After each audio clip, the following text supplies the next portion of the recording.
इडली केल्यानंतर ना हा कुकर साफ करणं म्हणजे खूपच अवघड काम असतं ना, पण हा कुकर न वापरता इडली कशी करायची ते तुम्हाला माहिती? चला तर मी आज तुम्हाला दाखवते. त्या अगोदर ही इडली पहा, कुठलाही प्रकारचा इडलीचा साचा, कुकर, स्टँड काही न वापरता मी ही इडली बनवलेली आहे. भली मोठी एकच जरी खाल्ली ना तरी तुमचं पोट भरणार आहे.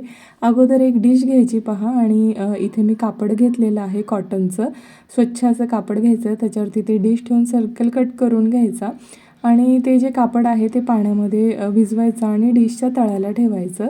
त्याच्यामध्ये आपल्याला इडलीचं बॅटर टाकायचं. ह्याच्यामध्ये पहा सव्वा पळी बॅटर बसतं एका डिशमध्ये, जे की माझं ते स्टँड आहे ना इडलीचं त्याच्यामध्ये एक पळीमध्ये 2 इडली होतात. तर साधारण ह्या एका डिशमध्येच पहा 3 इडल्या वगैरे होतील एवढी मोठी ही इडली झालेली आहे माझी. आणि आपल्या नॉर्मल कुकरला लावायचं.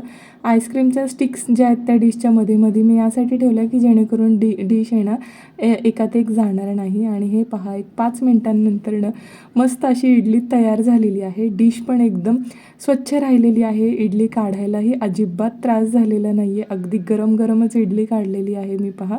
आणि सगळ्याच अगदी व्यवस्थित सुटतात बिलकुल. म्हणजे तुम्हाला त्याच्यामध्ये चमच्याने खरडत बसायची गरज नाही, काहीच नाही.